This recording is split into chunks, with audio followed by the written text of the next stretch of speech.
ನಾವೆಲ್ಲ ಆರೋಗ್ಯಪೂರ್ಣ ಸಮಾಜವನ್ನು ಬಯಸುವವರು. ರೋಗಗ್ರಸ್ತ ಸಮಾಜವನ್ನು ನಾವು ಯಾರು ಕೂಡ ಬಯಸುವುದಿಲ್ಲ. ನಾವು ಬದುಕುವ ಸಮಾಜ ಆರೋಗ್ಯಪೂರ್ಣವಾಗಿರಬೇಕು. ಸಮಾಜದಲ್ಲಿ ಎಲ್ಲರೂ ನೆಮ್ಮದಿಯಿಂದ ಬದುಕಬೇಕು. ಸಮಾಜದಲ್ಲಿ ಎಲ್ಲರಿಗೂ ಗೌರವ ಇರಬೇಕು.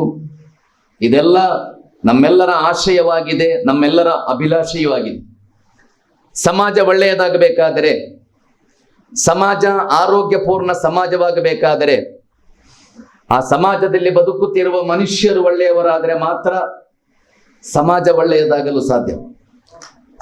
ಮನುಷ್ಯರು ಒಳ್ಳೆಯದಾಗದೆ ಒಂದು ಹೊಸ ಸಮಾಜವನ್ನು ನಿರ್ಮಿಸಲಿಕ್ಕೆ, ಆರೋಗ್ಯಪೂರ್ಣ ಸಮಾಜವನ್ನು ಕಟ್ಟಲಿಕ್ಕೆ, ಕಲ್ಯಾಣ ಸಮಾಜವನ್ನು ನಿರ್ಮಿಸಲಿಕ್ಕೆ ಜಗತ್ತಿನಲ್ಲಿ ಬೇರೆ ಯಾವ ಶಕ್ತಿಗಳಿಗೂ ಸಾಧ್ಯ ಇಲ್ಲ. ಒಬ್ಬ ತಂದೆ ಬಹಳ ನಿಬಿಡತೆಯಿಂದ ಕೆಲಸ ಮಾಡ್ತಾ ಇದ್ರಂತೆ. ಬಹಳ ಒತ್ತಡ ಇದೆ ಆ ತಂದೆಗೆ. ನಾಳೆ ಆಫೀಸಿಗೆ ಹೋಗಬೇಕಾದರೆ ಧಾರಾಳ ಕೆಲಸಗಳನ್ನು ಮುಗಿಸಬೇಕಾಗಿದೆ. ಹಾಗೆ ಪಾಪ ಸಂಜೆ ಬಂದು ಕಂಪ್ಯೂಟರ್ನ ಎದುರಿನಲ್ಲಿ ಹೀಗೆ ಒತ್ತಡದ ಮಧ್ಯೆ ಕೂತುಕೊಂಡಿದ್ದಾರೆ ಕೆಲಸ ಮಾಡಲಿಕ್ಕೆ. ನಾಳೆ ಆಫೀಸಿಗೆ ಹೋಗಬೇಕಾದ್ರೆ ಧಾರಾಳ ಕೆಲಸ ಮುಗಿಸಿಬಿಡ್ಬೇಕಾಗಿದೆ, ಬಹಳ ಒತ್ತಡ ಇದೆ. ತಂದೆ ಕೆಲಸ ಆರಂಭಿಸಿದ್ದೇ ತಡ. 5 ವರ್ಷದ ಮಗ ಬಂದು ಕೂತ್ಕೊಂಡ ತಂದೆಯ ಹತ್ತಿರ. ನಿಮ್ಮ 5 ವರ್ಷದ ಮಗನಿಗೆ ನಿಮ್ಮ ಒತ್ತಡ, ನಿಮ್ಮ ಬ್ಯುಸಿ ಇದು ಯಾವುದು ಗೊತ್ತಿರೋದಿಲ್ಲ. ಅವನಿಗೆ ಗೊತ್ತಿರೋದು ಅವನಿಗೆ ಶಾಲೆಯಲ್ಲಿ ಅವನ ಮಿಸ್ ಡಿಕ್ಟೇಷನ್ ಕೊಟ್ಟದ್ದು, ಅವನಿಗೆ 10 ಔಟ್ ಆಫ್ 10 ಸಿಕ್ಕಿದ್ದು, ಅವನಿಗೆ ಮಿಸ್ ಒಂದು ಸ್ಟಾರ್ ಕೊಟ್ಟದ್ದು, ಇದು ಮಾತ್ರ ಅವನಿಗೆ ಗೊತ್ತಿರುವ ವಿಚಾರಗಳು. ಹಾಗೆ ಬೆಳಗಿನಿಂದ ಸಂಜೆಯವರೆಗೆ ಶಾಲೆಯಲ್ಲಿ ಏನೆಲ್ಲ ಆಗಿದೆ ಅದು ಮಾತ್ರ ಅವನ ಜಗತ್ತೇ ಅದು. ಹಾಗೆ ಪಾಪ 5 ವರ್ಷದ ಮಗು ಈ ಒತ್ತಡದ ತಂದೆಯ ಎದುರಿನಲ್ಲಿ ಬಂದು ಕೂತುಕೊಂಡು ತನ್ನ ಶಾಲೆಯ ಅನುಭವ, ತನ್ನ ಮಿಸ್ಸಿನ ಸ್ಟಾರು ಇದನ್ನೆಲ್ಲ ಮಾತಾಡ್ಲಿಕ್ಕೆ ಆರಂಭಿಸಿದ. ತಂದೆಗೆ ಒಂದು ರೀತಿಯಲ್ಲಿ ಸಮಸ್ಯೆ, ಜೋರು ಮಾಡ್ಲಿಕ್ಕೆ ಆಗುದಿಲ್ಲ. 5 ವರ್ಷದ ಮಗುವನ್ನು ನೀವು ಹೇಗೆ ಜೋರು ಮಾಡ್ತೀರಾ? ಹಾಗೆ ಪಾಪ ತಂದೆಗೆ ಕೆಲಸ ಮಾಡಲೇಬೇಕಾಗಿದೆ. ಟೇಬಲ್ನಲ್ಲಿ ಒಂದು ಕಾಗದ ಇತ್ತು, ಅದನ್ನು ಹರಿದು ಚೂರು ಚೂರು ಮಾಡಿ ಒಂದು ಗಮ್ ಟೇಪ್ ಕೊಟ್ಟು ಹುಡುಗನಲ್ಲಿ ಹೇಳಿದ, ಇದನ್ನು ಜಾಯಿಂಟ್ ಮಾಡಿ ಹೋಗು, ಇದನ್ನು ಜಾಯಿಂಟ್ ಮಾಡಿ ತರಬೇಕು ಅಂತ ಹೇಳಿ ಮಗನನ್ನು ಕಳುಹಿಸಿಕೊಟ್ಟ. ಅದೊಂದು ಜಗತ್ತಿನ ಭೂಪಟ ಆಗಿತ್ತು. ಅದನ್ನು ಹರಿದು ತುಂಡು ಮಾಡಿ ಗಮ್ ಟೇಪ್ ಎಲ್ಲ ಕೊಟ್ಟು ಹೇಳಿದ, ಹೋಗು ಇದನ್ನು ಜೋಡಿಸಿಕೊಂಡು ಬರಬೇಕು, ಸರಿಯಾಗಿ ಜೋಡಿಸ್ಬೇಕು. ಅಪ್ಪ ಆಲೋಚಿಸಿದ, ಇನ್ನು 1 ಗಂಟೆ ಸಮಸ್ಯೆ ಇಲ್ಲ, ಯಾಕೆಂದ್ರೆ ಇದನ್ನೆಲ್ಲ ಜೋಡಿಸಿಕೊಂಡು ಬರುವಾಗ 1 ಗಂಟೆ ಆಗ್ತದೆ. ಹಾಗೆ ಈ ಮಗ 10 ನಿಮಿಷದಲ್ಲಿ ರೆಡಿ, ಡ್ಯಾಡಿ ಫಿನಿಶ್ಡ್ ಅಂತ. ಆವಾಗ ಈ ತಂದೆಗೆ ಆಶ್ಚರ್ಯ. ನೋಡುವಾಗ ಅದು ಹೇಗೆ ಸಾಧ್ಯ? ಜಗತ್ತಿನ ಭೂಪಟವನ್ನು ಜೋಡಿಸಲಿಕ್ಕೆ ನೀನು ಅಷ್ಟು ದೊಡ್ಡ ಬುದ್ಧಿವಂತ ಆದದ್ದು ಹೇಗೆ? ಅದಕ್ಕೆ ಆ ಮಗು ಹೇಳಿತ್ತಂತೆ, ಅದೆಲ್ಲ ನನಗೆ ಗೊತ್ತಿಲ್ಲ, ನಿಮ್ಮ ಜಗತ್ತು ಎಲ್ಲ ನನಗೆ ಗೊತ್ತಿಲ್ಲ, ನಿಮ್ಮ ಅಮೆರಿಕ, ನಿಮ್ಮ ಜರ್ಮನು, ನಿಮ್ಮ ಫ್ರಾನ್ಸು, ಅದು ಯಾವುದು ನನಗೆ ಅದು ಎಲ್ಲಿದೆ ಅಂತಲೇ ಗೊತ್ತಿಲ್ಲ. ಆದರೆ ನೀವು ಕೊಟ್ಟ ಪೇಪರ್ನಲ್ಲಿ ಒಂದು ಮನುಷ್ಯನ ಫೋಟೋ ಇತ್ತು, ಅದರ ಕೈ ಕಾಲು ಮುಖ ಎಲ್ಲಿ ಬೇಕೋ ಅಲ್ಲಿ ನಾನು ಜೋಡಿಸಿದ್ದೇನೆ. ಹಾಗೆ ಮನುಷ್ಯ ಸರಿಯಾಗಿದ್ದಾನೆ, ಮನುಷ್ಯ ಸರಿಯಾದಾಗ ಜಗತ್ತು ಕೂಡ ಸರಿಯಾಗಿದೆ ಎಂಬುದಾಗಿತ್ತು ಆ ಮಗುವಿನ ಪ್ರತಿಕ್ರಿಯೆ. ನಾನು ಹೇಳುತ್ತಿರೋದು, ಕಲ್ಯಾಣ ಸಮಾಜದ ಬಗ್ಗೆ ಚರ್ಚೆ ಮಾಡುವಾಗ, ಆರೋಗ್ಯಪೂರ್ಣ ಸಮಾಜದ ಬಗ್ಗೆ ಚರ್ಚೆ ಮಾಡುವಾಗ ಖಂಡಿತವಾಗಿಯೂ ಮನುಷ್ಯ ಒಳ್ಳೆಯವನಾದರೆ ಮಾತ್ರ, ಮನುಷ್ಯ ಸಂಸ್ಕಾರ ಸಂಪನ್ನ ಮನುಷ್ಯನಾದರೆ ಮಾತ್ರ ಒಂದು ಕಲ್ಯಾಣ ಸಮಾಜ, ಒಂದು ಆರೋಗ್ಯಪೂರ್ಣ ಸಮಾಜ ಕಟ್ಟಲಿಕ್ಕೆ ಸಾಧ್ಯ. ಅದರ ಹೊರತು ಖಂಡಿತ ಬೇರೆ ದಾರಿಗಳಿಲ್ಲ. ಆದ್ದರಿಂದಲೇ ಪವಿತ್ರ ಕುರ್ಆನ್ನ ವ್ಯಾಖ್ಯಾನ ಗ್ರಂಥವನ್ನು ಬಿಡುಗಡೆಗೊಳಿಸುವಾಗ ಕಲ್ಯಾಣ ಸಮಾಜದ ಬಗ್ಗೆ ಒಂದು ಚರ್ಚೆಯನ್ನಿಡಲಿಕ್ಕೆ ಕಾರಣ, ಪವಿತ್ರ ಕುರ್ಆನ್ನ ಆರಂಭದಿಂದ ಕೊನೆಯ ತನಕ ನೀವು ಅಧ್ಯಯನ ನಡೆಸಿ ಆ ಗ್ರಂಥದಲ್ಲಿ ಸಂಪೂರ್ಣವಾಗಿ ಚರ್ಚಿಸಲ್ಪಟ್ಟಿರುವುದು ಒಬ್ಬ ಮನುಷ್ಯನ ಬಗ್ಗೆ. ಸಂಸ್ಕಾರ ಸಂಪನ್ನ ಮನುಷ್ಯ, ಸಚ್ಚಾರಿತ್ರ್ಯ ಇರುವ ಮನುಷ್ಯ, ನ್ಯಾಯ ಪಾಲಿಸುವ ಮನುಷ್ಯ, ಭಯಭಕ್ತಿ ಇರುವ ಮನುಷ್ಯ, ಹಾಗೆ ಅತ್ಯಂತ ಶ್ರೇಷ್ಠ ಚಾರಿತ್ರ್ಯಗಳಿರುವ ಒಂದು ಆರೋಗ್ಯಪೂರ್ಣ ಸಮಾಜವನ್ನು ನಿರ್ಮಿಸಲು ಎಲ್ಲ ರೀತಿಯ ಅರ್ಹತೆಗಳಿರುವ ಮನುಷ್ಯನ ಬಗ್ಗೆಯೇ ಪವಿತ್ರ ಕುರ್ಆನ್ ಅದರ ಆರಂಭದಿಂದ ಅದರ ಕೊನೆಯ ತನಕ ಚರ್ಚೆ ಮಾಡಿದೆ.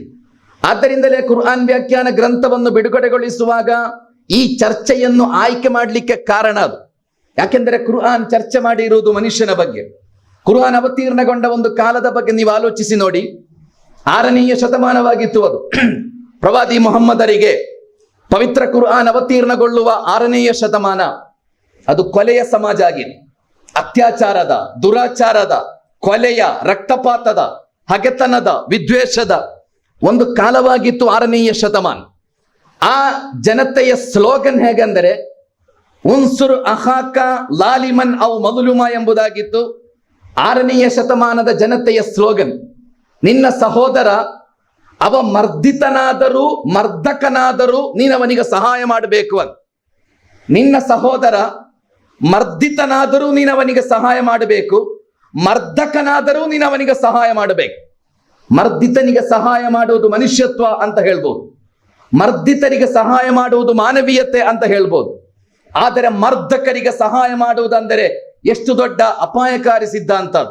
ನಿಮ್ಮ ಜಾತಿಯವ ಎಂಬ ಕಾರಣಕ್ಕೆ, ನಿಮ್ಮ ಧರ್ಮದವ ಎಂಬ ಕಾರಣಕ್ಕೆ, ನಿಮ್ಮ ಪಾರ್ಟಿಯವ ಎಂಬ ಕಾರಣಕ್ಕೆ ಅವ ಯಾವ ತಪ್ಪು ಮಾಡಿದ್ರೂ ಅವನನ್ನು ಬೆಂಬಲಿಸಬೇಕು ಎಂಬುದು 6ನೆಯ ಶತಮಾನದ ಅಪಾಯಕಾರಿ ಸಿದ್ಧಾಂತ ಆಗಿದೆ.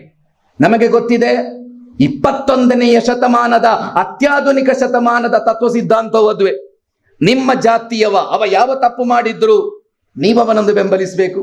ನಿಮ್ಮ ಧರ್ಮದವ, ನಿಮ್ಮ ಧರ್ಮದ ಗುರು ಅವ ಯಾವ ಕೆಟ್ಟ ಕೆಲಸ ಮಾಡಿದ್ರು ನೀವು ಅವನನ್ನು ಬೆಂಬಲಿಸಬೇಕು, ಯಾಕೆಂದರೆ ಅವ ನಿಮ್ಮ ಧರ್ಮದ ಗುರು. ನಿಮ್ಮ ಪಾರ್ಟಿಯವ ಯಾವ ಅನ್ಯಾಯ ಮಾಡಿದ್ರು ನೀವು ಅವನನ್ನು ಬೆಂಬಲಿಸಬೇಕು ಎಂಬ ಅತ್ಯಂತ ಅಪಾಯಕಾರಿ ಸಿದ್ಧಾಂತ 21ನೆಯ ಶತಮಾನದಲ್ಲೂ ಅತ್ಯಂತ ಪ್ರಭುತ್ವವನ್ನು ಸಾಧಿಸ್ತಾ ಇದೆ. ಇದುವೇ ಈ ಸಮಾಜದ ನಾಶಕ್ಕೆ ಬಹಳ ದೊಡ್ಡ ಕಾರಣ.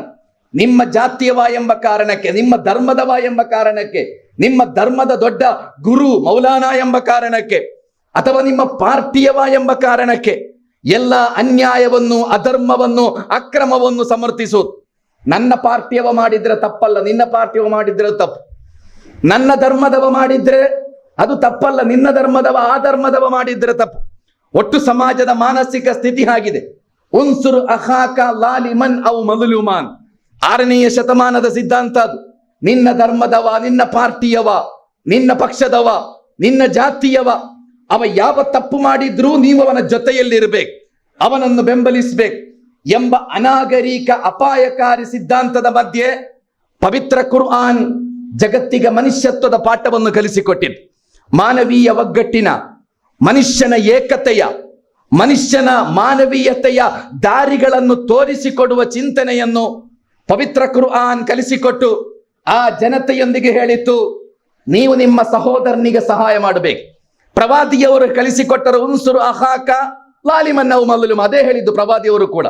ನಿನ್ನ ಸಹೋದರ ಮರ್ದಿತನಾದರೆ ನೀವು ಅವರಿಗೆ ಸಹಾಯ ಮಾಡಿ, ಮರ್ದಕನಾದರೂ ಸಹಾಯ ಮಾಡಿ. ಅದು ಹೇಗೆಂದರೆ ಅವ ಮಾಡಿದ ತಪ್ಪನ್ನು ಸಮರ್ಥಿಸುವುದಲ್ಲ, ಅವ ಮಾಡಿದ ಕೆಡುಕುಗಳನ್ನು ಸಮರ್ಥಿಸುವುದಲ್ಲ. ಬದಲಾಗಿ ನೀವು ಮರ್ದಕನಿಗೆ ಸಹಾಯ ಮಾಡುವುದೆಂದರೆ ಅವ ತಪ್ಪು ಮಾಡುವುದರಿಂದ, ಅವ ಅಧರ್ಮದ ಕೆಲಸ ಮಾಡುವುದರಿಂದ, ಅವ ಅನ್ಯಾಯ ಮಾಡುವುದರಿಂದ ಅವನನ್ನು ನೀವು ತಡೆಯಬೇಕಾಗಿದೆ. ಅದು ಅವನಿಗೆ ಮಾಡುವ ಉಪಕಾರ ಅಂತ ಪ್ರವಾದಿಯವರು ಕಲಿಸಿಕೊಟ್ಟರು. ನಿಮ್ಮ ಧರ್ಮದವ ತಪ್ಪು ಮಾಡಿ ನೀವು ಅವನನ್ನು ತಿದ್ದಬೇಕು. ನಿಮ್ಮ ಧರ್ಮದ ಗುರುವೇ ತಪ್ಪು ಮಾಡಿದ್ರು ನೀವು ಅವನನ್ನು ತಿದ್ದಬೇಕು, ತಪ್ಪು ಅಂತ ಹೇಳ್ಬೇಕು. ನಿಮ್ಮ ಪಾರ್ಟಿಯವ ತಪ್ಪು ಮಾಡಿದ್ರೆ ತಪ್ಪು ಮಾಡದ ಹಾಗೆ ಅವನ ಕೈಯನ್ನು ನೀವು ಹಿಡಿಯಿರಿ, ಅದು ಅವನಿಗೆ ಮಾಡುವ ಉಪಕಾರವಾಗಿದೆ. ಈ ಒಂದು ಚಿಂತನೆ ನಮ್ಮ ಮನಸ್ಸನ್ನು ನಿಯಂತ್ರಿಸುವುದಾದರೆ ಮಾತ್ರ, ಈ ಒಂದು ಸಂಸ್ಕಾರ ಸಮಾಜವನ್ನು ನಿಯಂತ್ರಿಸುವುದಾದರೆ ಮಾತ್ರ ಒಂದು ಕಲ್ಯಾಣ ಸಮಾಜದ ಕನಸುಗಳನ್ನು ನಮಗೆ ಕಾಣಬಹುದು. ಇಲ್ಲ ಎಂದಾದರೆ ನೋಡಿ, ಸಮಾಜದಲ್ಲಿ ಎಂತೆಂತಹ ಬೂಟಾಟಿಕೆಗಳು ನಡೆಯುತ್ತಾ ಇದೆ, ಎಷ್ಟೆಷ್ಟು ಬೂಟಾಟಿಕೆಗಳು ನಡೆಯುತ್ತಾ ಇದೆ. ಅತ್ಯಾಚಾರದ ಬಗ್ಗೆ ನಾವು ನಿರಂತರ ಕೇಳ್ತಾ ಇದ್ದೇವೆ ಅಲ್ಲ. ಅತ್ಯಾಚಾರ, ಬೆಳಿಗ್ಗೆ ಪತ್ರಿಕೆ ತೆರೆದು ನೋಡಿದ್ರೆ ಅತ್ಯಾಚಾರದ ಘೋರ ಉದಾಹರಣೆಗಳು, ನಿರಪರಾಧಿಗಳ ಸಾವು, ತಂದೆಯ ಬಳಿ ಪ್ರಾಯಕ್ಕೆ ಬಂದ ಹೆಣ್ಣು ಮಕ್ಕಳನ್ನು ತಂದೆಯ ಬಳಿ ಬಿಟ್ಟು ಹೋಗಲಿಕ್ಕೆ ಧೈರ್ಯ ಇಲ್ಲದ ಅಪ್ಪಂದಿರು ಬದುಕುವ ಸಮಾಜ ನಮ್ಮದು. ತಂದೆಯೇ ಮಗಳ ಮೇಲೆ ರೇಪ್ ಮಾಡುವ ಉದಾಹರಣೆಗಳು, 5 ವರ್ಷದ ಮಗುವಿನ ಮೇಲೆ, 13 ವರ್ಷದ ಹೆಣ್ಣು ಮಗಳ ಮೇಲೆ ರೇಪ್ ನಡೆಯುವುದಾದರೆ ಒಂದು ಸೊಸೈಟಿ ಎಷ್ಟು ಭಯಾನಕವಾದ ವ್ಯವಸ್ಥೆಯ ಮೂಲಕ ಹಾದು ಹೋಗುತ್ತಿದೆ ಎಂಬುದರ ಬಗ್ಗೆ ನಾವೆಲ್ಲ ಖಂಡಿತವಾಗಿಯೂ ಅವಲೋಕನ ನಡೆಸಬೇಕಾಗಿದೆ. ಈ ಅತ್ಯಾಚಾರಗಳನ್ನು, ಅನಾಚಾರಗಳನ್ನು ಮುಂದಿಟ್ಟುಕೊಂಡು ಇವುಗಳನ್ನೆಲ್ಲ ಯಾವುದಾದರೂ ರಾಜಕೀಯ ಘೋಷಣೆಗಳ ಮೂಲಕ ಅಥವಾ ಯಾವುದಾದರೂ ರಾಜಕೀಯ ಬೂಟಾಟಿಕೆಗಳ ಮೂಲಕ ಈ ಅತ್ಯಾಚಾರಗಳನ್ನು, ಅನಾಚಾರಗಳನ್ನು ಕೊನೆಗೊಳಿಸಲಿಕ್ಕೆ ಸಾಧ್ಯವೇ? ಖಂಡಿತ ನಡೆಯದ ಕೆಲಸ ಇದೆಲ್ಲ ಖಂಡಿತ ನಡೆಯದ ಕೆಲಸ. ಈ ಅನಾಚಾರಗಳು, ದುರಾಚಾರಗಳು ದೂರ ಆಗಬೇಕಾದರೆ ನೀವು ಮಾರ್ಗದರ್ಶನದ ಕಡೆಗೆ ಮರಳಬೇಕು. ಅದಕ್ಕೆ ಇರುವ ದಾರಿ ಒಂದು ಮಾತ್ರ, ಮಾರ್ಗದರ್ಶನದ ಕಡೆಗೆ ಮರಳಬೇಕು. ಮಾರ್ಗದರ್ಶನ ಅಂದರೇನು? ಮಾರ್ಗದರ್ಶನ ಅಂದರೆ ಇತಿಹಾಸದುದ್ದಕ್ಕೂ ಮನುಷ್ಯನಿಗೆ ಮನುಷ್ಯತ್ವವನ್ನು ಕಲಿಸಿಕೊಟ್ಟಿರುವ, ಇತಿಹಾಸದುದ್ದಕ್ಕೂ ಮನುಷ್ಯನಿಗೆ ಸಂಸ್ಕಾರವನ್ನು ಕಲಿಸಿಕೊಟ್ಟಿರುವ, ಇತಿಹಾಸದುದ್ದಕ್ಕೂ ಮನುಷ್ಯನನ್ನಾಗಿ ಮಾಡಿದ ಧಾರ್ಮಿಕ ಗ್ರಂಥಗಳಿವೆ. ಆ ಧಾರ್ಮಿಕ ಗ್ರಂಥಗಳ ಚಿಂತನೆಗಳಿಂದ ಮಾತ್ರ ಸಮಾಜವನ್ನು ಕಾಪಾಡಲಿಕ್ಕೆ ಸಾಧ್ಯ. ಅದಲ್ಲದೆ ಯಾವ ಕಾನೂನುಗಳಿಂದಲೂ, ಯಾವ ಬೂಟಾಟಿಕೆಗಳಿಂದಲೂ, ಯಾವ ಪ್ರತಿಭಟನೆಗಳಿಂದಲೂ ಸಮಾಜವನ್ನು ತಿದ್ದಲಿಕ್ಕೆ ಖಂಡಿತ ಸಾಧ್ಯ ಇಲ್ಲ. ನಿಮಗೆ ಮನುಷ್ಯತ್ವವನ್ನು ಕಲಿಸಿಕೊಟ್ಟ ಚಿಂತನೆಗಳಿವೆ ಧಾರ್ಮಿಕ ಗ್ರಂಥಗಳಲ್ಲಿ. ತಂದೆ ಮತ್ತು ತಾಯಿಯನ್ನು ಗೌರವಿಸಬೇಕು ಅಂತ ನಿಮಗೆ ಯಾರು ಕಲಿಸಿಕೊಟ್ಟದ್ದು? ಅದು ಯಾವುದೋ ವಿಜ್ಞಾನಿ ಸಂಶೋಧನೆ ಮಾಡಿ ಕಂಡುಕೊಂಡ ಸತ್ಯ ಅಲ್ಲಲ್ಲ. ನಿನ್ನ ಅಪ್ಪ ಮತ್ತು ಅಮ್ಮನನ್ನು ಗೌರವಿಸಬೇಕು. ಅದು ಯಾವುದೋ ವಿಜ್ಞಾನಿ ಸಂಶೋಧನೆ ಮಾಡಿ ಕಂಡುಕೊಂಡ ಸತ್ಯ ಅಲ್ಲ. ಕುರ್ಆನ್ನಲ್ಲಿ ಎಷ್ಟು ಮಾರ್ಮಿಕವಾಗಿ ಹೇಳಲಾಯಿತು, ನಿಮ್ಮ ತಂದೆ ಮತ್ತು ತಾಯಿ ವೃದ್ಧರಾದರೆ, ಮುದುಕರಾದರೆ ಅವರ ಬಗ್ಗೆ ಛೇ ಎಂಬ ಮಾತು ಹೇಳಬೇಡಿ ಎಂದು ಕುರ್ಆನ್ ಹೇಳಿತು. ವಲಾ ತಕುಲ್ ಲಹುಮಾ ಉಫ್ಫಿನ್. ಕುರ್ಆನ್ನ ಚಿಂತನೆ ಹಾಗೆ, ಅವರ ಬಗ್ಗೆ ಛೇ ಅಂತ ಹೇಳಬೇಡಿ. ಛೇ ಹೇಳುವುದಂದರೇನು? ನೀವೊಂದು ಮನೆ ಕಟ್ಟಿದ್ದೀರಿ ಅಂತ ಇಟ್ಕೊಳ್ಳಿ, ಬಹಳ ಒಳ್ಳೆಯ ಒಂದು ಮನೆ ಕಟ್ಟಿಸಿದ್ದೀರಿ, ಲಕ್ಷಗಟ್ಟಲೆ ರೂಪಾಯಿ, ಕೋಟಿಗಟ್ಟಲೆ ರೂಪಾಯಿ ಖರ್ಚು ಮಾಡಿ. ಅದರಲ್ಲಿ ಲಕ್ಷಗಟ್ಟಲೆ ರೂಪಾಯಿ ಖರ್ಚು ಮಾಡಿ ನೀವು ಬೆಡ್ರೂಮ್ ಮಾಡಿದ್ದೀರಿ. ಆ ಬೆಡ್ರೂಮಿನಲ್ಲಿ 1000 ಗಟ್ಟಲೆ ರೂಪಾಯಿ ಖರ್ಚು ಮಾಡಿ ಬೆಡ್ಡಿ, ಕಾಟ್, ಬೆಡ್ಶೀಟ್ ಎಲ್ಲವೂ ರೆಡಿ ಇದೆ. ನೀವು ಬೆಳಿಗ್ಗೆದ್ದು ಆಫೀಸಿಗೆ ಹೋಗಿದ್ದೀರಿ ಅಥವಾ ನಿಮ್ಮ ಬಿಸ್ನೆಸ್ನ ಸ್ಥಳಕ್ಕೆ ಹೋಗಿದ್ದೀರಿ. ನಿಮ್ಮ 2 ವರ್ಷದ ಮಗ ಅಥವಾ ಮಗಳು ನಿಮ್ಮ ಈ ಲಕ್ಷಗಟ್ಟಲೆ ರೂಪಾಯಿ ಖರ್ಚು ಮಾಡಿರುವ ಬೆಡ್ರೂಮಿನ ಬೆಡ್ಡಿನಲ್ಲಿ ಮೂತ್ರ ಮಾಡಿದ್ದಾನೆ. ಆವಾಗ ಒಂದು ನಿಮ್ಮ ಹೆಂಡತಿ ನಿಮಗೆ ಫೋನ್ ಮಾಡ್ತಾಳೆ, ಅಥವಾ ಸಂಜೆ ಬಂದಾಗ ಅವಳು ಕಂಪ್ಲೇಂಟ್ ಹೇಳ್ತಾಳೆ, ನೋಡಿ ನಿಮ್ಮ ಮಗನ ಕಾರ್ಬಾರ್ ಗೊತ್ತುಂಟ, ನಿಮ್ಮ ಬೆಡ್ಡಿನಲ್ಲಿ ಮೂತ್ರ ಮಾಡಿದ್ದಾನೆ ಅಂತ. ಅವಳು ಕಂಪ್ಲೇಂಟ್ ಕೊಡುವುದು ಮಗ ತಪ್ಪು ಮಾಡಿದ್ದಾನೆ ಎಂಬ ಫೀಲಿಂಗ್ಸ್ನೊಂದಿಗೆ ಅಲ್ವೇ ಅಲ್ಲ, ಏನೋ ನಿಮ್ಮ ಮಗ ದೊಡ್ಡ ಕೆಲಸ ಮಾಡಿದ್ದಾನೆ ಅಂತ, ಅವನ ತುಂಟತನ ಅದು. ಅದನ್ನು ಈ ತಂದೆ ಸ್ವೀಕರಿಸುವುದು ಹೇಗೆ? ನನ್ನ 2 ವರ್ಷದ ಮಗ ನನ್ನ ಬೆಡ್ಡಿನಲ್ಲಿ ಮೂತ್ರ ಮಾಡಿದ್ರೆ ಜಗತ್ತಿನಲ್ಲಿ ಯಾವ ತಂದೆಗೂ ಕೋಪ ಬರುವುದಿಲ್ಲ. ಆ ತಂದೆ ಅದನ್ನು ಸ್ವೀಕರಿಸುವುದು ಕೂಡ, ಹೋ ನನ್ನ ಮಗನ ತುಂಟತನ ಎಂಬ ರೀತಿಯಲ್ಲಿ ಮಾತ್ರ ಅದನ್ನು ಅಪ್ಪ ಸ್ವೀಕರಿಸ್ತಾನೆ. ನಿಮ್ಮ ಅದೇ ಬೆಡ್ಡಿನಲ್ಲಿ ನಡೆಯಲು ಸಾಧ್ಯ ಇಲ್ಲದ, ಟ್ಯಾಬ್ಲೆಟ್ಗಳ ಜಗತ್ತಿನಲ್ಲಿ ಮಾತ್ರ ಬದುಕುತ್ತಿರುವ ನಿಮ್ಮ 89 ವರ್ಷ ವಯಸ್ಸಿನ ನಿಮ್ಮ ತಂದೆ ಅಥವಾ 88 ವಯಸ್ಸಿನ ನಿಮ್ಮ ತಾಯಿ ಅದೇ ಬೆಡ್ಡಿನಲ್ಲಿ ಮೂತ್ರ ಮಾಡಿದ್ರೆ ಛೇ ಎಂದು ಮನಸ್ಸಿನಲ್ಲಿ ಬಂದು ಬಿಡಬಹುದಾದ ಸಂದರ್ಭದಲ್ಲೂ ಛೇ ಎಂದು ಹೇಳಬೇಡಿ ಎಂದು ಕುರ್ಆನ್ ಹೇಳಿದೆ. ಎಷ್ಟು ಉದಾತ್ತವಾದ ಚಿಂತನೆ ಅದು, ಎಷ್ಟು ಮಾರ್ಮಿಕವಾದ ಸಿದ್ಧಾಂತಗಳು. ಸಮಾಜ ಕಟ್ಟಬೇಕಾದರೆ ಈ ಚಿಂತನೆಗಳಿಂದ ಮಾತ್ರ ಸಾಧ್ಯ. ಆದ್ದರಿಂದಲೇ ನಾನು ಹೇಳಿದ್ದು, ತಂದೆ ಮತ್ತು ತಾಯಿಯನ್ನು ಗೌರವಿಸಿ ಎಂದು ಈ ಜಗತ್ತಿಗೆ ಕಲಿಸಿಕೊಟ್ಟದ್ದು ಸೈನ್ಸ್ ಅಲ್ಲ. ತಂದೆ ಮತ್ತು ತಾಯಿಯನ್ನು ಗೌರವಿಸಿ ಎಂದು ಜಗತ್ತಿಗೆ ಕಲಿಸಿಕೊಟ್ಟದ್ದು ಪೊಲಿಟಿಕಲ್ ಸೈನ್ಸ್ ಅಲ್ಲ. ಪತ್ನಿ ಮತ್ತು ಮಕ್ಕಳನ್ನು ಪ್ರೀತಿಸಿ ಎಂದು ಜಗತ್ತಿಗೆ ಕಲಿಸಿಕೊಟ್ಟದ್ದು ಯಾವುದೋ ವಿಜ್ಞಾನೀಯ ಸಂಶೋಧನೆಗಳಲ್ಲ. ಬದಲಾಗಿ ಇತಿಹಾಸದ ಎಲ್ಲಾ ಕಾಲಗಳಲ್ಲೂ ಎಲ್ಲಾ ಧಾರ್ಮಿಕ ಗ್ರಂಥಗಳು, ಎಲ್ಲಾ ಧಾರ್ಮಿಕ ಮಹಾಪುರುಷರುಗಳು ಅವರು ಈ ಜಗತ್ತಿಗೆ ಕಲಿಸಿಕೊಟ್ಟದ್ದಾಗಿದ್ದ ಮೌಲ್ಯಗಳು. ನಾವೆಲ್ಲ ಧಾರ್ಮಿಕ ಗ್ರಂಥಗಳನ್ನಲ್ಲಿ ಇವತ್ತು ವಿಂಗಡಿಸಿ ಬಿಟ್ಟಿದ್ದೇವೆ. ನಾನು ಹೇಳುತ್ತಿದ್ದೇನೆ, ಭಗವದ್ಗೀತೆ ಅಂದರೆ ಅದು ಹಿಂದೂಗಳ ಸೊತ್ತಲ್ಲ, ಖಂಡಿತ ಆಗಲೂಬಾರದು. ಬೈಬಲ್ ಅಂದರೆ ಅದು ಕ್ರೈಸ್ತರ ಸೊತ್ತು ಅಲ್ಲ. ಕುರ್ಆನ್ ಎಂಬುದು ಮುಸ್ಲಿಮರ ಸೊತ್ತು ಅಲ್ಲ. ಬದಲಾಗಿ ಎಲ್ಲಾ ಧಾರ್ಮಿಕ ಗ್ರಂಥಗಳು ಮನುಷ್ಯರ ಸೊತ್ತಾಗಿದೆ. ಮನುಷ್ಯರ ಸೊತ್ತದು. ಮನುಷ್ಯರ ಸೊತ್ತು ಎಂದು ಎಲ್ಲಿಯ ತನಕ ನಮಗೆ ತಿಳಿಯಲು ಸಾಧ್ಯ ಇಲ್ಲವೋ ಅಲ್ಲಿಯ ತನಕ ಈ ಸಮಾಜದಲ್ಲಿ ಯಾವ ಸುಧಾರಣೆಯ ಕೆಲಸವನ್ನು ನಮಗೆ ಮಾಡಲಿಕ್ಕೆ ಖಂಡಿತ ಸಾಧ್ಯ ಇಲ್ಲ. ಆದ್ದರಿಂದಲೇ ಒಂದು ಕಲ್ಯಾಣ ಸಮಾಜದ ಬಗ್ಗೆ ಚರ್ಚೆ ಮಾಡುವಾಗ, ಒಂದು ಆರೋಗ್ಯಪೂರ್ಣ ಸಮಾಜದ ಬಗ್ಗೆ ಚರ್ಚೆ ಮಾಡುವಾಗ ಪವಿತ್ರ ಕುರ್ಆನ್ನಲ್ಲಿ ಪ್ರತಿಪಾದಿಸಿದ ಒಂದು ಮೌಲ್ಯ ಇದೆ. ಪ್ರವಾದಿ ಮುಹಮ್ಮದರು ಆ ಸಂದೇಶವನ್ನು ಈ ಜಗತ್ತಿಗೆ ಕಲಿಸಿಕೊಟ್ಟರು. ಅದು ಮನುಷ್ಯತ್ವದ ಚಿಂತನೆ, ಅದು ಮಾನವೀಯತೆಯ ಚಿಂತನೆ, ಅನ್ಯಾಯದ, ಅಧರ್ಮದ, ಹಗೆತನದ, ವಿದ್ವೇಷದ. ಒಂದು ಕಾಲದಲ್ಲಿ ಪವಿತ್ರ ಕುರ್ಆನ್ ತನ್ನ ಉದಾತ್ತವಾದ ಸಂದೇಶಗಳ ಮೂಲಕ ಮನುಷ್ಯರ ಹೃದಯಗಳನ್ನು ಜೋಡಿಸಿತು. ಕುರ್ಆನ್ ಒಂದು ಕಡೆ ಹೇಳಿತು, ವದ್ಕುರು ಇದ್ ಕುಂತುಂ ಅಅದಾಅ ಫಅಲ್ಲಫ ಬೈನ ಕುಲೂಬಿಕುಂ ಫಅಸ್ಬಹ್ತುಂ ಬಿನಿಅಮತಿಹಿ ಇಖ್ವಾನಾ ಅಂತ. ಅಲ್ಲ ಸಹೋದರರೇ, ನೀವು ಪರಸ್ಪರ ವೈರಿಗಳಾಗಿ ಕಚ್ಚಾಡ್ತಾ ಇದ್ದೀರಲ್ಲ. ಕೆಲವು ವರ್ಷಗಳಿಗಿಂತ ಮುಂಚೆ ಸಣ್ಣ ಸಣ್ಣ ಕ್ಷುಲ್ಲಕ ವಿಚಾರಗಳಿಗಾಗಿ ವರ್ಷಗಟ್ಟಲೆ ನೀವು ಯುದ್ಧ ಮಾಡಲಿಲ್ಲವೇ? ಕುರ್ಆನ್ ಕೇಳುವುದು, ಸಣ್ಣ ಸಣ್ಣ ವಿಚಾರಗಳಿಗಾಗಿ ವರ್ಷಗಟ್ಟಲೆ ನೀವು ಯುದ್ಧ ಮಾಡಿದ್ದೀರಾ, ರಕ್ತಪಾತ ನಡೆಸಿದ್ದೀರಾ. ಅಂತಹ ನಿಮ್ಮನ್ನು ಫಅಸ್ಬಹ್ತುಂ ಬಿನಿಅಮತಿಹಿ ಇಖ್ವಾನಾ, ಈ ಕುರ್ಆನ್ನ ಚಿಂತನೆ ನಿಮ್ಮನ್ನು ಪರಸ್ಪರ ಸಹೋದರರನ್ನಾಗಿ ಮಾಡಿಲ್ಲವೇ ಅಂತ ಕುರ್ಆನ್ ಕೇಳುತ್ತದೆ. ನಿಮ್ಮನ್ನು ಕುರ್ಆನ್ ಸಹೋದರರನ್ನಾಗಿ ಮಾಡಿದೆ. ಆದ್ದರಿಂದ ಈ ಕುರ್ಆನ್ನ ಚಿಂತನೆಗಳ ಬಗ್ಗೆ ನೀವು ಗಮನ ಹರಿಸಬೇಕು. ಈ ಚಿಂತನೆಯ ಬಗ್ಗೆ ನೀವು ಅಧ್ಯಯನ ನಡೆಸಬೇಕು. ಇದು ಕುರ್ಆನ್ನ ಚಿಂತನೆ.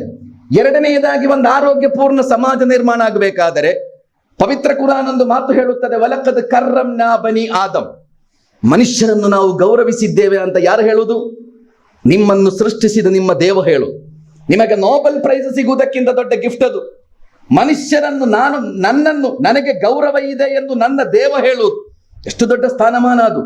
ಅದಕ್ಕಿಂತ ದೊಡ್ಡ ಗೌರವ ಈ ಜಗತ್ತಿನಲ್ಲಿ ಯಾವುದು ಸಿಗ್ತದೆ? ಕುರ್ಆನ್ ಹೇಳಿತು, ವಲಕದ್ ಕರ್ರಮ್ನಾ ಬನಿ ಆದಮ್. ಅಲ್ಲಿ ಧರ್ಮದ ವಿಂಗಡಣೆ ಇಲ್ಲ, ಅಲ್ಲಿ ಜಾತಿಯ ವ್ಯತ್ಯಾಸ ಇಲ್ಲ, ಅವ ಯಾವ ದೇಶದವ ಎಂಬ ವ್ಯತ್ಯಾಸಗಳು ಇಲ್ಲ. ವಲಕದ್ ಕರ್ರಮ್ನಾ ಬನಿ ಆದಮ್, ನಾವು ಮನುಷ್ಯರನ್ನು ಗೌರವಿಸಿದ್ದೇವೆ ಅಂತ ಕುರ್ಆನ್ ಹೇಳು. ಈ ಗೌರವವನ್ನು ನಿಮಗೆ ಕಾಪಾಡಲು ಸಾಧ್ಯವೋ? ನೀವು ಬದುಕುವ ಸಮಾಜ ಒಂದು ಕಲ್ಯಾಣ ಸಮಾಜ ಆಗ್ತದೆ. ಇಲ್ಲ ಅಂದ್ರೆ ಆ ಸಮಾಜ ರೋಗಗ್ರಸ್ತ ಸಮಾಜ ಆಗ್ತದೆ. ನಿಮಗೆ ಭಿನ್ನಾಭಿಪ್ರಾಯಗಳಿರಬಹುದು, ಕುರ್ಆನ್ ಹೇಳಿದ್ ಭಿನ್ನಾಭಿಪ್ರಾಯಗಳು ನಿಮಗೆ ಇರಲಿ, ದೇವರ ವಿಷಯದಲ್ಲೇ ನಿಮಗೆ ಭಿನ್ನಾಭಿಪ್ರಾಯ ಇರಬಹುದು ಅಂತ ಕುರ್ಆನ್ ಹೇಳೋದು. ಫಮನ್ ಶಾಅ ಫಲ್ಯಕ್ಫುರ್ ಫಲ್ಯುಮಿನ್ ವಮನ್ ಶಾಅ ಫಲ್ಯಕ್ಫುರ್.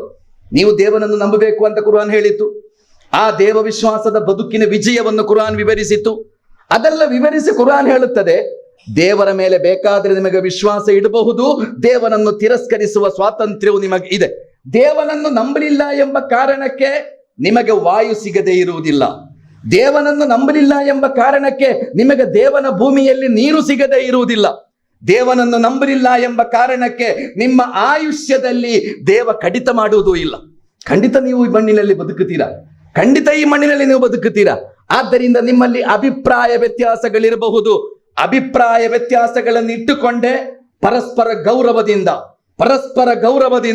ಪರಸ್ಪರ ಸಹೋದರತೆಯಿಂದ ಬದುಕಬೇಕಾದದ್ದು ಮನುಷ್ಯತ್ವವಾಗಿದೆ ಎಂದು ಕುರ್ಆನ್ ಹೇಳಿದೆ. ಆದ್ದರಿಂದಲೇ ಪರಸ್ಪರರನ್ನು ಗೌರವಿಸುವ ಈ ಸಿದ್ಧಾಂತ ಅದು ಕುರ್ಆನ್ನ ಬಹಳ ಮೂಲ ಪ್ರತಿಪಾದನೆಯಾಗಿದೆ. ನಾನು ಮುಗಿಸ್ತಾ ಇದ್ದೇನೆ. ಕೊನೆಯದಾಗಿ, ಪವಿತ್ರ ಕುರ್ಆನ್ನ ಬಹಳ ದೊಡ್ಡ ಚಿಂತನೆ ನೀವು ನ್ಯಾಯದ ಪಕ್ಷದಲ್ಲಿರಬೇಕು ಎಂಬುದಾಗಿದೆ. ಈ ಜಗತ್ತಿನ ಅತ್ಯಂತ ದೊಡ್ಡ ಸಮಸ್ಯೆ ನಮಗೆ ಗೊತ್ತಿದೆ, ಅನ್ಯಾಯ ಈ ಜಗತ್ತಿನ ಬಹಳ ದೊಡ್ಡ ಸಮಸ್ಯೆ. ನಮಗೊಂದು ನ್ಯಾಯದ ಕಲ್ಪನೆ ಇದೆ. ಅದು ಹೇಗೆಂದರೆ, ಹಿಂದುವಿಗೆ ಅನ್ಯಾಯ ಆದರೂ ಪರವಾಗಿಲ್ಲ, ಮುಸ್ಲಿಮನಿಗೆ ನ್ಯಾಯ ಸಿಗಬೇಕು. ಇದು ಮುಸ್ಲಿಮರ ನ್ಯಾಯಶಾಸ್ತ್ರ. ಮುಸ್ಲಿಮನಿಗೆ ಅನ್ಯಾಯವಾದರೂ ಪರವಾಗಿಲ್ಲ, ಹಿಂದೂಗಳಿಗೆ ನ್ಯಾಯ ಸಿಗಬೇಕು. ಇದು ಹಿಂದೂಗಳ ನ್ಯಾಯಶಾಸ್ತ್ರ. ಮಾಲೀಕನಿಗೆ ಯಾವ ಅನ್ಯಾಯ ಆದರೂ ಪರವಾಗಿಲ್ಲ, ಕಾರ್ಮಿಕರಿಗೆ ನ್ಯಾಯ ಸಿಗಬೇಕು ಎಂಬುದು ಕಾರ್ಮಿಕರ ನ್ಯಾಯಶಾಸ್ತ್ರ. ಕಾರ್ಮಿಕರಿಗೆ ಯಾವ ತೊಂದರೆಯೇ ಆಗಲಿ, ಮಾಲೀಕನಿಗೆ ನ್ಯಾಯ ಸಿಗಬೇಕೆಂಬುದು ಮಾಲೀಕನ ನ್ಯಾಯಶಾಸ್ತ್ರ. ಈ ನ್ಯಾಯಶಾಸ್ತ್ರದ ಬಗ್ಗೆ ಕುರ್ಆನ್ ಏನು ಹೇಳಿತು? ವಲಾ ಯಜ್ರಿಮನ್ನಕುಂ ಶನಆನು ಕೌಮಿನ್ ಅಲಾ ಅಲ್ಲಾ ತಅದಿಲು ಯಅದಿಲು ಹುವ ಅಕ್ರಬು ಲಿತ್ತಕ್ವಾ. ನ್ಯಾಯ ನಿಮ್ಮ ವಿರುದ್ಧವಾದರೂ ನೀವು ನ್ಯಾಯದ ಪಕ್ಷದಲ್ಲಿರಬೇಕು ಅಂತ. ನ್ಯಾಯ ನಿಮ್ಮ ತಂದೆ ಮತ್ತು ತಾಯಿಯ ವಿರುದ್ಧ ಆಗಿರಲಿ. ನಿಮ್ಮ ತಂದೆ ಮತ್ತು ತಾಯಿ ಅನ್ಯಾಯ ಮಾಡಿದ್ದಾರೆ ಎಂದಾದರೆ ನನ್ನ ಅಪ್ಪ ಎಂಬ ಕಾರಣಕ್ಕೆ ಅನ್ಯಾಯವನ್ನು ಸಮರ್ಥಿಸುವುದು ದೇವಧಿಕ್ಕಾರವಾಗಿದೆ, ಧರ್ಮಧಿಕ್ಕಾರವಾಗಿದೆ ಎಂದು ಕುರ್ಆನ್ ಹೇಳಿದೆ. ಎಷ್ಟು ದೊಡ್ಡ ವಿಚಾರ ಅದು! ನಿಮ್ಮ ತಂದೆ ಅನ್ಯಾಯ ಮಾಡಿದ್ದರೆ ಅನ್ಯಾಯ ಅಂತ ಹೇಳಿ, ನಿಮ್ಮ ಪತ್ನಿ, ನಿಮ್ಮ ಮಕ್ಕಳು ಅವರ ಅನ್ಯಾಯದ ಪರವಾಗಿದ್ದರೂ ನೀವು ನ್ಯಾಯದ ಪಕ್ಷದಲ್ಲಿರಬೇಕು. ಅದು ಧರ್ಮವಾಗಿದೆ, ಅದು ಧರ್ಮ ವಿಶ್ವಾಸವಾಗಿದೆ. ಇದು ಕುರ್ಆನ್ ಈ ಜಗತ್ತಿಗೆ ಕಲಿಸಿಕೊಟ್ಟ ಬಹಳ ಉದಾತ್ತವಾದ ಮೌಲ್ಯವಾಗಿದೆ. ನಾನು ಹೇಳುತ್ತಿದ್ದೇನೆ, ಜಗತ್ತಿನ ಎಲ್ಲಾ ಧಾರ್ಮಿಕ ಗ್ರಂಥಗಳು ಇಂತಹ ಉಜ್ವಲವಾದ ಸಂದೇಶಗಳನ್ನು ಜಗತ್ತಿಗೆ ಕಲಿಸಿಕೊಟ್ಟಿದೆ. ಆದರೆ ನಾವು ತಿಳಿಯುವ ಪ್ರಯತ್ನ ಮಾಡ್ತಾ ಇಲ್ಲ, ಅರಿಯುವ ಪ್ರಯತ್ನ ಮಾಡ್ತಾ ಇಲ್ಲ. ನಮ್ಮಲ್ಲಿ ಧರ್ಮಗಳೆಂದರೆ ಅದು ಬಣ್ಣಗಳಿಗೆ ಸೀಮಿತ ಆಗಿದೆ, ಸಂಪ್ರದಾಯಗಳಿಗೆ ಸೀಮಿತ ಆಗಿದೆ. ಅಲ್ಲ ಸಹೋದರರೇ, ಮುಸ್ಲಿಮರ ಬಣ್ಣ ಯಾವುದು ಅಂತ ಕೇಳಿದ್ರೆ ಇಡೀ ಸಮಾಜ ಹೇಳುತ್ತದೆ ಗ್ರೀನ್ ಬಣ್ಣ ಅಂತ. ಅಲ್ಲ, ಮುಸ್ಲಿಮರಿಗೆ ಗ್ರೀನ್ ಬಣ್ಣ ಯಾರು ಕೊಟ್ಟದ್ದು ಅಂತ ಕೇಳಿದರೆ ಕುರ್ಆನ್, ಪ್ರವಾದಿ ವಚನ ಇಲ್ಲಿ ಯಾರು ಕೊಡ್ಲಿಲ್ಲ ಮುಸ್ಲಿಮರಿಗೆ ಗ್ರೀನ್ ಬಣ್ಣ. ಹೀಗೆ ಬಣ್ಣಗಳಿಗೆ, ಸಂಪ್ರದಾಯಗಳಿಗೆ, ಕೆಲವು ಆಚರಣೆಗಳಿಗೆ ಸೀಮಿತ ಆಗುತ್ತಾ ಇದೆ ನಮ್ಮ ಧರ್ಮ ವಿಶ್ವಾಸ. ಅದರ ಆಚೆ ಪವಿತ್ರ ಕುರ್ಆನ್ ಅನ್ನು ತೆರೆದು ನೋಡಲು, ಈ ಗ್ರಂಥವನ್ನು ಅಧ್ಯಯನ ನಡೆಸಲು, ಧಾರ್ಮಿಕ ಗ್ರಂಥಗಳನ್ನು ಅಧ್ಯಯನ ನಡೆಸಲು, ಆ ಅಧ್ಯಯನಗಳ ಮೂಲಕ ಧರ್ಮದ ನಿಜವಾದ ಸತ್ಯಗಳನ್ನು ಕಂಡುಕೊಳ್ಳಲು ಮತ್ತು ಆ ಸಂದೇಶಗಳಂತೆ ಬದುಕುವುದಾದರೆ ಖಂಡಿತವಾಗಿಯೂ ನಾಳೆಯ ಸಮಾಜ ಕಲ್ಯಾಣ ಸಮಾಜ ಆಗುತ್ತದೆ, ಆರೋಗ್ಯಪೂರ್ಣ ಸಮಾಜ ಆಗುತ್ತದೆ. ಈ ನಿಟ್ಟಿನಲ್ಲಿ ಈ ಕಾರ್ಯಕ್ರಮ ನಮಗೆಲ್ಲರಿಗೂ ಪ್ರೇರಣೆಯಾಗಲಿ ಎಂಬ ಹಾರೈಕೆಯೊಂದಿಗೆ ನಿಮಗೆಲ್ಲ ಕೃತಜ್ಞತೆಗಳನ್ನ ಹೇಳಿ, ಬಹಳ ಮುಖ್ಯವಾಗಿ ನಮ್ಮ ಮಾಧ್ಯಮ ಮಿತ್ರರಿಗೆ ಹೃತ್ಪೂರ್ವಕ ಕೃತಜ್ಞತೆಗಳನ್ನ ಹೇಳಿ ನನ್ನ ಮಾತುಗಳನ್ನು ಮುಗಿಸ್ತಾ ಇದ್ದೇನೆ. ಅಸ್ಸಲಾಮು ಅಲೈಕುಂ. ನಿಮ್ಮೆಲ್ಲರ ಮೇಲೆ ದೇವನ ಶಾಂತಿ ಮತ್ತು ಕರುಣೆ.